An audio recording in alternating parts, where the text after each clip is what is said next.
Welcome to the Off Balance Podcast, where faith, family, and business collide with your host, Dr. Brooks Deming, Christian life coach, intercessor, and entrepreneur.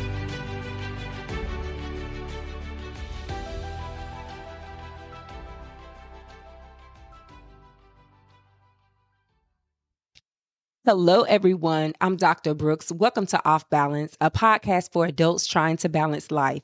Thank you for tuning in each week to learn strategies to help you be the better version of yourself. The sponsor of today's episode is Clothed by J. Christine, a Christian-based clothing store offering quality and affordable clothing for the everyday fashionable conscious woman.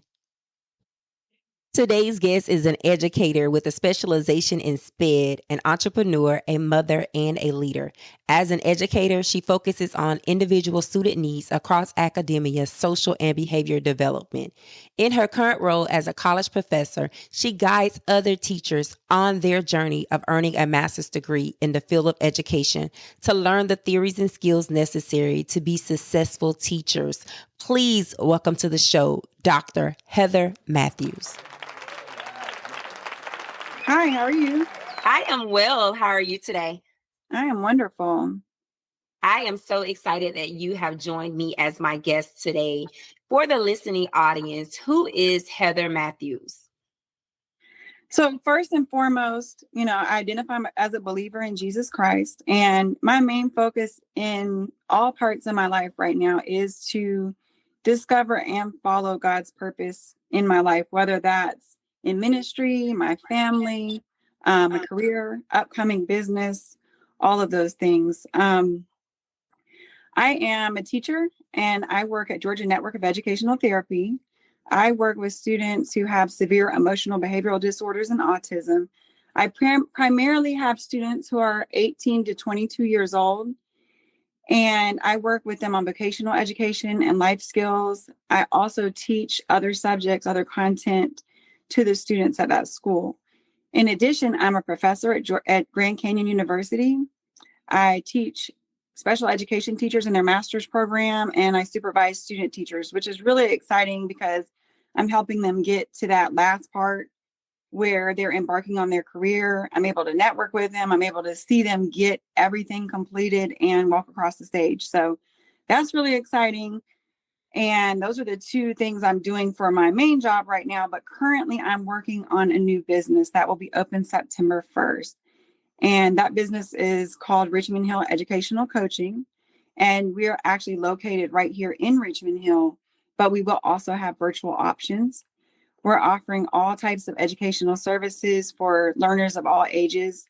We'll have tutoring for elementary through high school, college prep, college coaching, ABA therapy, music therapy, and job sampling, job coaching, and life coaching. So we'll continue to add services as they are needed. That is so good. So it sounds like the core of who you are, besides being a believer, is an educator. What sparked your interest in education? Well, to be honest, my interest was not in education. I'm also the mother of 6 kids. Mm-hmm. And I was married previously, and I kind of inherited 2. I had 4. And as I was a mother raising these young children and working in different jobs, I started going to college, and I really wanted to get involved in criminal justice. So it's really interesting. I went to see my advisor, and being new to college and very busy, I wasn't your typical student straight out of high school. So I was looking for my advisor, and I went to the wrong hallway. So this particular professor, Dr. Lloyd, he said, "Hey, you're in the wrong hallway. This is education." And I said, "Oh, okay. Well, can you guide me to criminal justice?" He said, "Yeah, I can, but maybe you should just sit down and talk to me first." So he calls me into the office, and we start talking, and we talk about special education. And I couldn't tell you why. I think God just put me in the right place at the right time. And I just said, okay, you know what? I'll give it a try, and just changed my major right there. And that's how I got into education. Went through school, loved it, got my master's degree, got my specialist degree, got my doctorate degree, kept moving through education. I really love learning too. So as I move forward, I'm raising my children and teaching. And it got to the point where the kids are getting older. And I really felt like I needed to move on to something else. And I thought I was going to move into administration or full-time faculty at the college, but I guess God had different plans for me. So this is where I'm at now, embarking this brand new journey.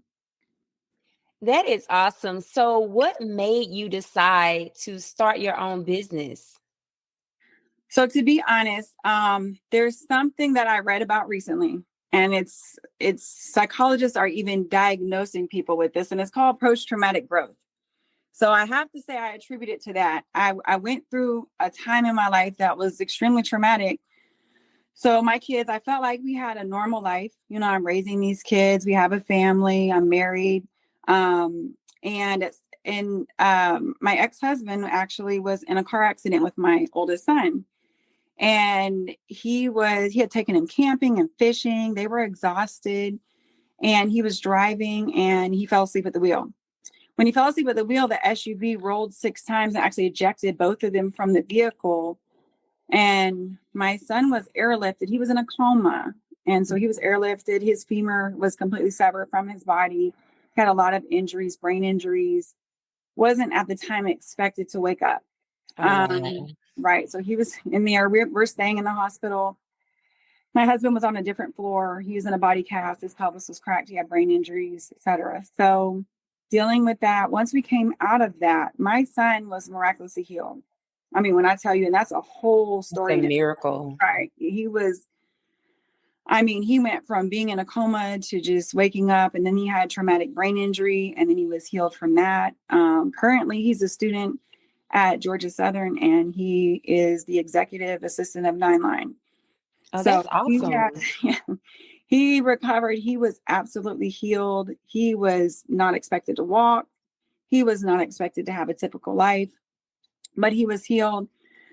His father actually he did have those brain injuries. And after the accident, he continued to, he almost woke up as a different person. Mm-hmm. And part of my specialist degree was brain research, and we studied a lot of these prefrontal lobe injuries, and that is exactly what he had. So his personality changed completely, and he became an alcoholic. And over time, it got worse and worse, and he went to inpatient and things like that. And it became so bad that he has, I'm not sure exactly where he is at this time. Mm-hmm. So that happened. I lost my husband, the father of my children, and then got into another relationship that was extremely traumatic. And so after all of those things happened, I got so low that I became depressed, even considering suicide. And at that time, God really started speaking to me. And I mean, speaking to me and saying, this is your time to run. You have to get up right now. This is your time to run. You can't spend any more time with this. You cannot look back anymore. And so I started getting more back involved in church and in ministry. And then actually relaunched a women's empowerment group with a friend of mine. And we started encouraging other women, started working with nonprofits. I actually started a nonprofit called Disabilities that will help fund vocational education and opportunities for students who cannot get the Medicaid waiver, who are waiting on the waiting list.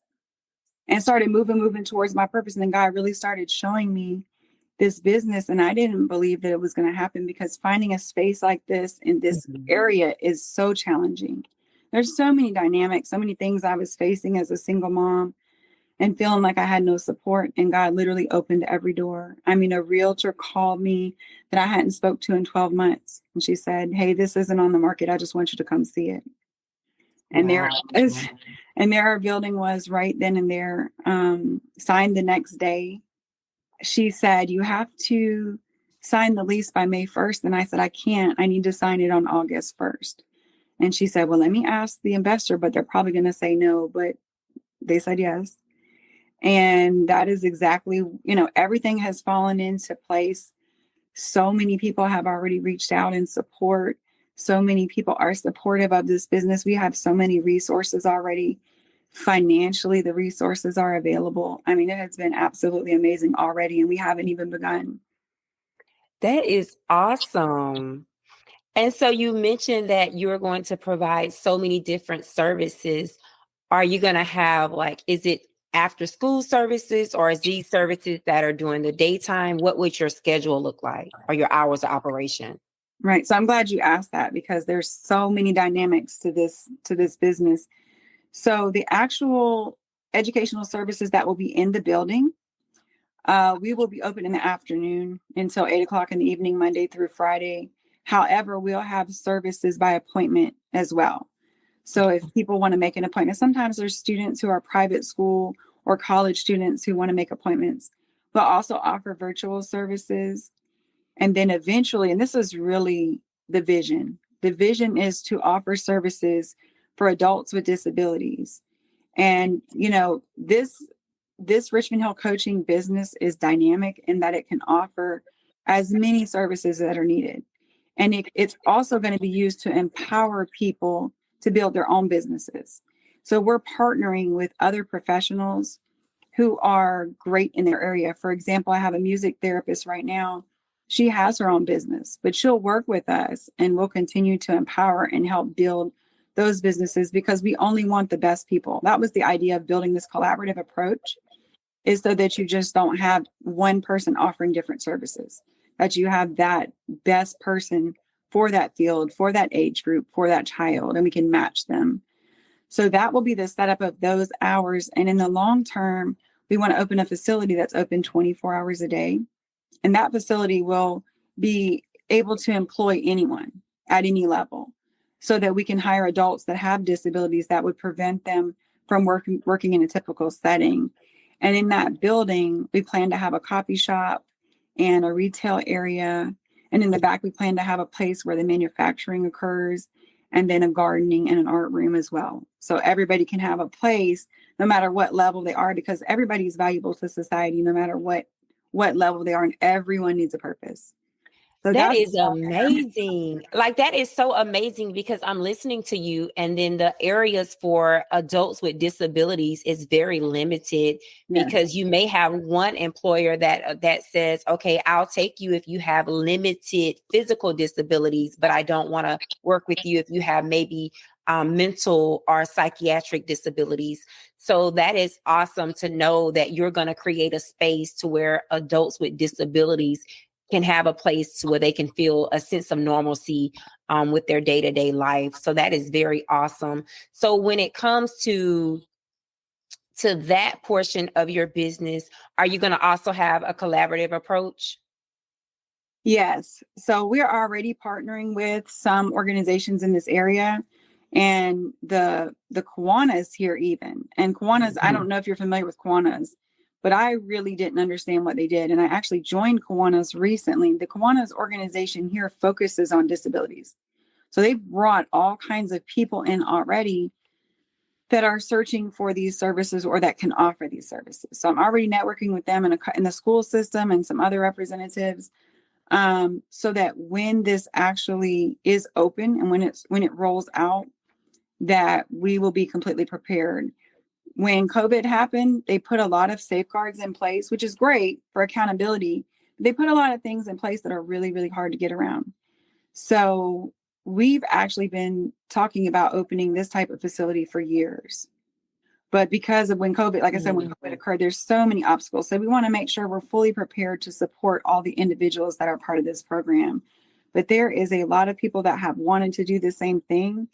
It's just they didn't realize, I think there was so many other people that were looking for these services here. And even in the Savannah area, Effingham, Savannah, Hinesville, I mean, it's really limited everywhere. There is a waiting list in every quality program that's anywhere in this area. And people are taking their adult children hours away just to be part of something. And sometimes they will have to leave them there overnight. And, it's so far that maybe they only visit with them a couple times a year. There's just not a lot here. Yeah, I really think that your organization is going to really sounds like it's going to feed a need that's in your community. So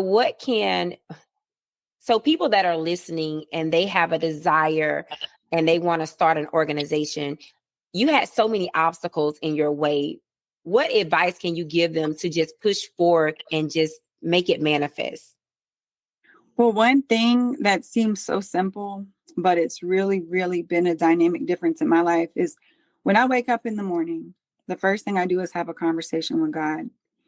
And that has completely changed my motivation. I know a lot of people do listen to motivational tapes and things like that, but that has absolutely changed my ability to want to move forward. And you would be surprised the things that you can do. A lot of times we get tired and we think, well, I can't do all of this, but God will literally give you energy. God will literally give you the opportunity to do what you need to do. And I think another piece of that is taking care of your physical and mental health, because if you don't, then you don't have anything to give.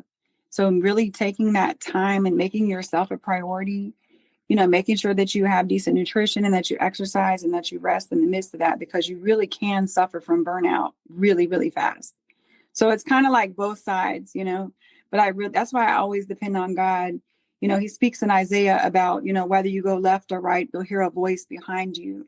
And I try to focus on that. I try to put one foot in front of the other, but constantly in prayer and constantly seeking God's voice in each step that I make. That is really good. And you mentioned earlier that you had experienced depression at one point in your life. So when you were in that season, was it God that helped you kind of transition out of that? Oh, absolutely. Absolutely. I really had to actually get away from people. It's just like how Elijah was at the brook and he had to be by himself. It is exactly where I had to be. And I spent a lot of time just being pressed and molded, because a lot of the situations that I was in were not just because of the trauma I experienced, but also things that I was doing because I was not walking with God. So I was also suffering those consequences, and I had a lot of influences around me. People, this culture today will tell you, do what makes you feel good, and those are the kind of things that I was experiencing and feeling. And those were the influences that I had. So I had to completely create boundaries in my life and spend time alone with God. And he literally transformed me. And when I started coming out of that time, I wasn't on social media. I wasn't on the phone. I wasn't watching TV. I starved every distraction and spent all of this time with God. And it was amazing, the transformation. I felt like a completely different person as I started coming out of that experience. And see, that's very good, because you have someone that's maybe listening and they're like, well, she's a doctor. She has her education. She has a career. She has all of these things, but they may be afraid to take that step because they may not have accomplishments right now. What advice can you give to them to just take the step? Well, that's what you have to do. It's just like getting on a roller coaster, and you're scared, but once you're on it, you can't get back off. Sometimes you just have to look at life like that. There are so many things I felt like I couldn't do, even when I was young, even when I started my undergrad in college. I had 2 kids very young. I already had 2 kids. So I was very young with 2 kids. I had not started college. I didn't even have a regular diploma. So I felt like, I'm going to be working in daycares all my life or something like that. But, God will always open the doors for you. He already has seen your entire life. He already knows the decisions that you're going to make. And so even if you've made poor decisions, even if you're in a situation that you think you can't do it, he will open a door. I actually always think about the bamboo plant. And, you plant it. I don't know, it's planted in the ground for months and months and months. Nothing comes Yes. out, or years, maybe 3 years it's in the ground. But once it comes up, it grows so fast, you could literally watch it grow. And I think about that with people who suffer trauma and people who feel inferior. Sometimes you are in the ground for a long time, but if you allow God into your life, and you allow him to really water you, and you completely let go, you will grow faster. Something that could have taken someone 3 years, 30 years, could take you 3 months. That's what God can do with your life. So that would be my advice. It's that simple. Just let it go. Give it to God. That is actually good advice. As you're speaking, I was just thinking, because sometimes when you're going through things, it may feel like God isn't present. It may seem like that he is not there. So what would you say for that person that's like, I'm trying, I just don't feel like that I'm getting anywhere, or I don't feel like that God is here with me, what would you say to them? I felt like that for a long time. I really felt like I could not hear God's voice. And I talk to a lot of women that feel that way because, you're already discouraged, and then you're looking for God. Like, hey, I'm looking for you. Why are you not speaking to me? Why am I not hearing your voice? But a lot of times I believe that's because we're still looking in other places and we don't even realize it. Sometimes it's even Christian places like church or prayer or Christian friends, but you have to start with the source.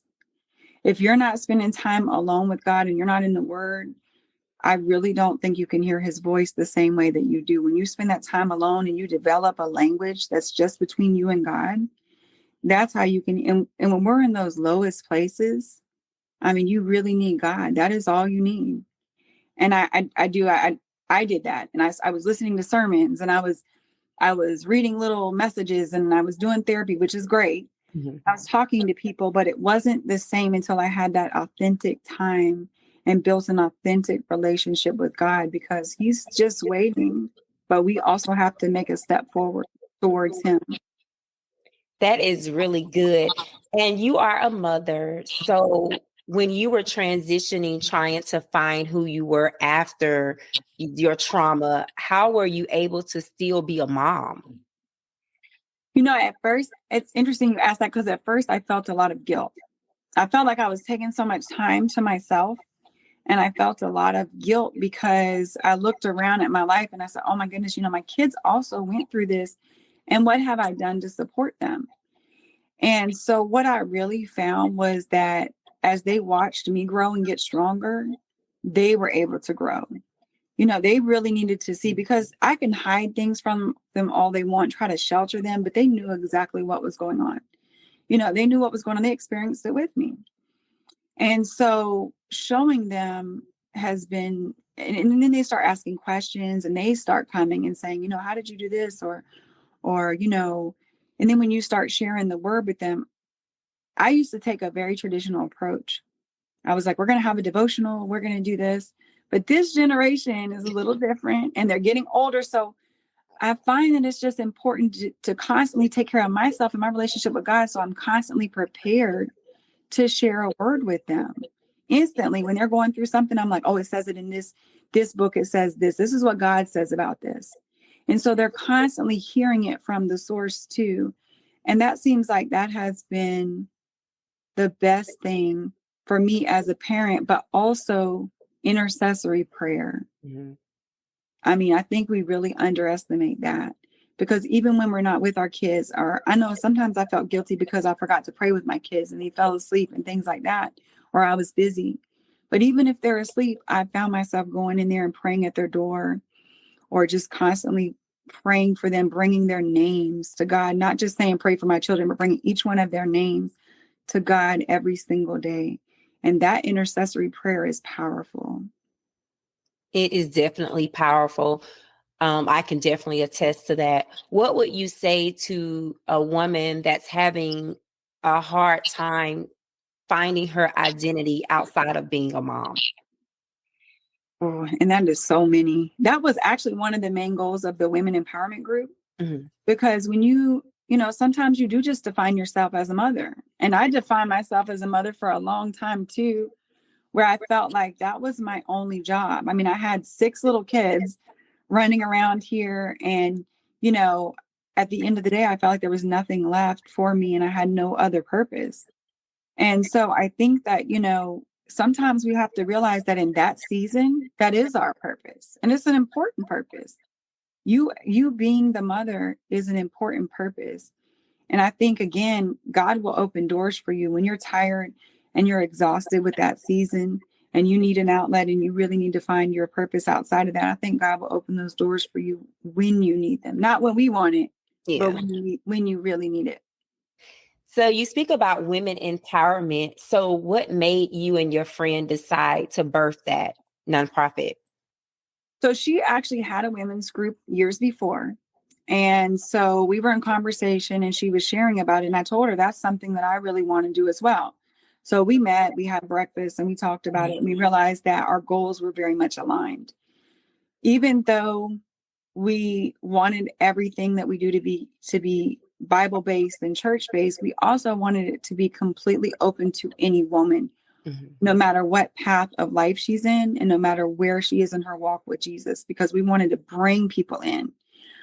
So we wanted it to be secular in that aspect. We wanted it to be very simple, a place that women can come and receive support. They can work on self-care. They can come and network.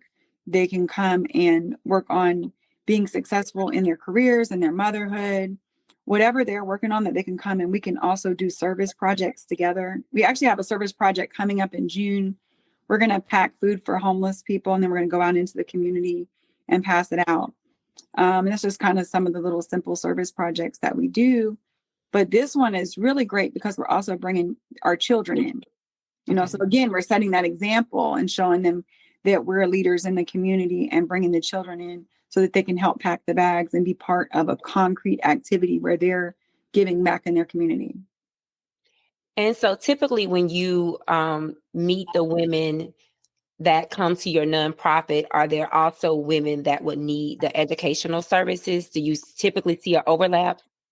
That's actually been expressed as a needs. A couple people have asked about classes and things like that. So that is definitely something that we want to work on and work towards. I really, really want to offer some free services for women. In fact, part of this particular business, there will be the music therapist. She also does kids yoga. So one of the things I want to do is offer classes, Pilates, yoga, different workout classes for women where they can come and there will be a place where their kids can go and they can have free childcare. This is further down the road. I'll have to probably charge it first, but that's definitely something that I want to offer where they can come in and have a free service and have a time just to be with other women where their children are safe right there, but under the supervision of another staff member. That's really a good idea. And you also mentioned earlier that it's very important to take care of your mental health and your physical health. I know I like to work out a lot. And when I work out, what I find is I'm able to decompress. I'm able to kind of replenish myself. So can you kind of explain why what made you realize that working out is something that's going to be vital to your business? Well, part of our focus with educational services, especially for students with special needs or other challenges, is that we're meeting all the needs, the mind, the body. When I was actually in my program for brain balance, we learned about how nutrition, how everything affects your brain. So, for example, a student with ADHD, their brain doesn't function the way everyone else's do in the morning. Their neurotransmitters are not firing like everyone else's. They're kind of stalled. So if you give them high protein, if you give them activity, if you give them, essentially, that's why people take medication, stimulants, then those neurotransmitters will start firing. But it's like that with all students and their learning challenges. One side of their brain is working usually and the other side is not. So when you start exercising and you get those neurotransmitters moving, your connections from the left side and the right side of the brain can come together.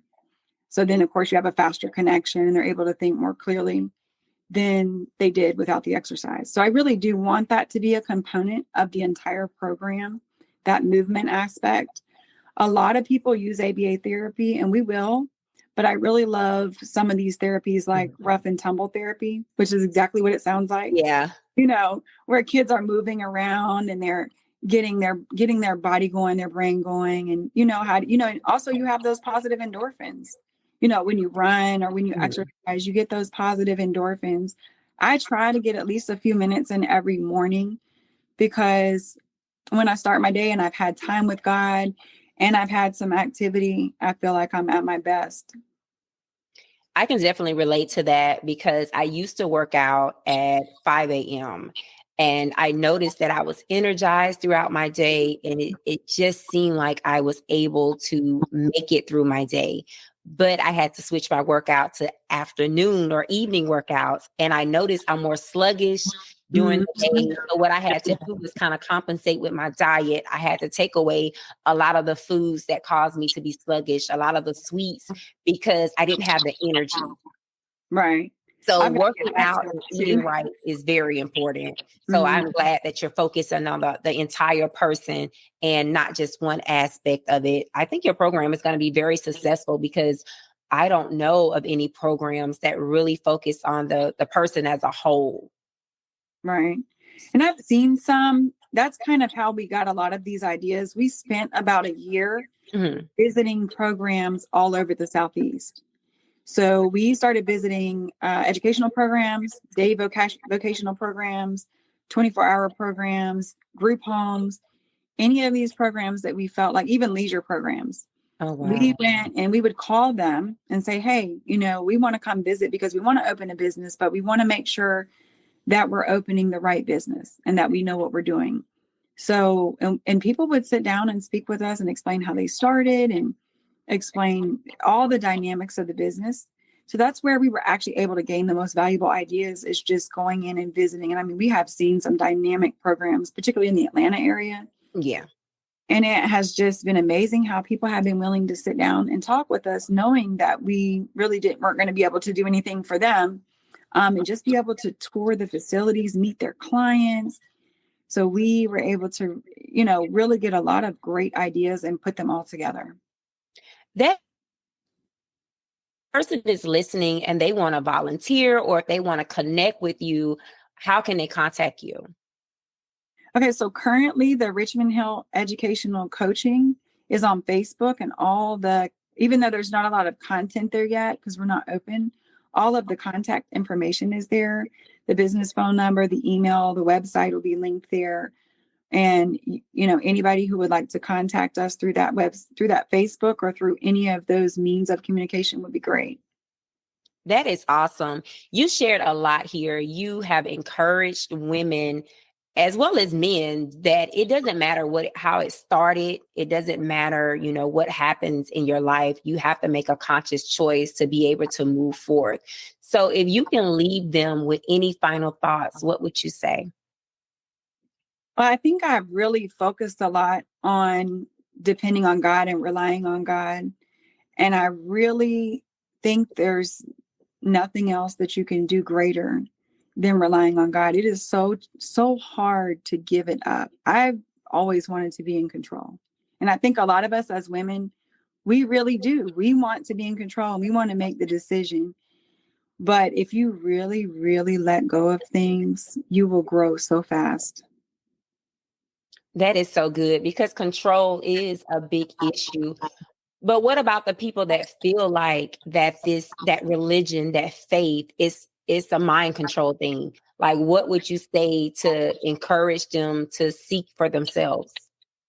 No, that's so important. I don't support religion. I go to church because I feel that our church is based on the Bible. And Mhm. but religion as a whole has hurt so many people. And there are so many people that really can't even set foot in the church. So I understand that completely. I think that you do have to seek God for yourself. And you do have to make sure that it's something that you have faith in, because you cannot just rely on what someone else says. And that goes back to going to the source. You have to go to the source and you have to get it yourself. That is so awesome. I have enjoyed you, Heather. Dr. Heather, I know that the listening audience is going to benefit tremendously from you. So I appreciate you for stopping by today and just sharing your upcoming projects and the things that you're working on, because your organization is going to bring such value to your community. And you said you're opening September 1st, correct? Yes, our grand opening, well, we'll be in the building August 1st, but our grand opening will be September 1st. Yes. Okay. And so what I'll do is I'll make sure that I have all of your information on my website so that listeners will be able to just come to my website, and I'll have all of your social media links and everything like that so that they can get in touch with you, because I am sure that there are going to be some people that want to connect with you, because I'm not even in education and I'm like, where can I be of service? Because I know that this is going to be such a blessing. So thank you for allowing God to use you. And again, thank you so much for being a guest on our show today. Well, thank you so much for having me, and thank you for everything that you're doing. I really, really appreciate it. This concludes today's episode. Thank you for tuning in. I hope the information presented adds value to your life. Be sure to follow me on Instagram, Facebook, and YouTube at Brooks Deming. The sponsor of today's episode was Clothed by J. Christine, a Christian clothing store offering quality and affordable clothing for the everyday fashionable conscious woman. To learn more about today's guest, visit brooksdeming.com. Until next time, be resilient. Thanks for joining. Please rate this episode and share this podcast with your family and friends. To learn more about your host, visit www.brooksdeming.com.